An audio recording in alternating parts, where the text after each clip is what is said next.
Hello everyone, I'm Dr. Sri Banerjee, core faculty for the College of Health Sciences and Public Policy at Walden University with a joint faculty appointment at Ross University School of Medicine, and I especially wanted to focus on hypertension and stigma among black women. And the reason it is so important to talk about is because it's something that is pervasive, and stigma is not talked about enough within the literature or trying to understand how to circumvent lapses in patient-physician communication. So let's go ahead and get started. This, according to this paper, about 40 in blacks is almost the highest in the world.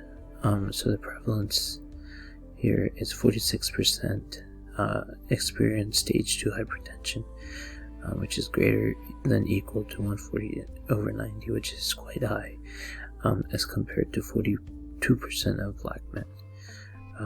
So because of higher rates of stage 2 hypertension, black women have greater rates of cardiovascular disease and stroke.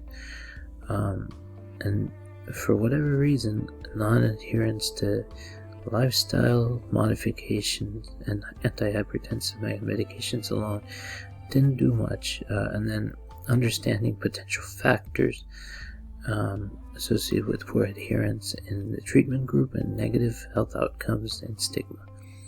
So this goes into kind of a qualitative study looking at something that hypertensive black women might be experiencing.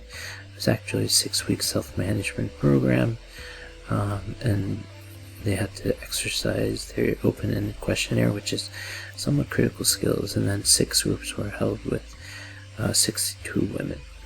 And so the group sizes were 10 to 15, so it was quite an extensive sort of qualitative research. Data were analyzed using thematic analysis. So here are the here's the five themes that were introduced. So number 1, desire to get control. Number 2, shame and embarrassment. Number 3, obesity characterizations. Number 4, stereotype threats. And lastly, disrupting normality.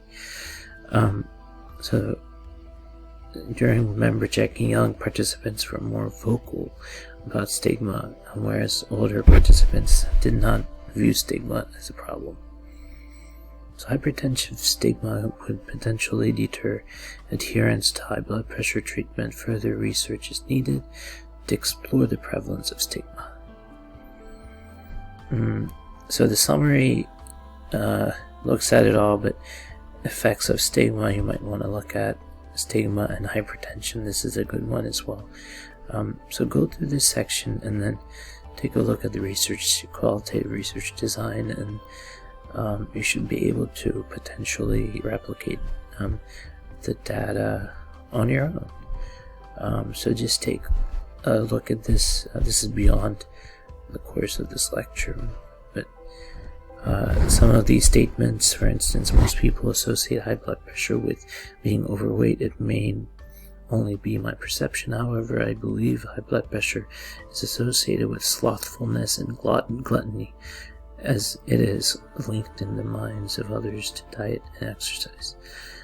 So quite a few statements, and they were categorized in stereotype threat. You're eating too much pork. Even if you are a man, the stigma is they will not be able to satisfy a woman when having sexual relations. And there's quite a few concerns, which is interesting to go over, and always interesting to look at people's exact dialogue within kind of qualitative research. So this is an area that you can use to start off in hypertensive stigma and understand what you can do about it, even personally or in a research context, taking a social lens. Thank you for listening.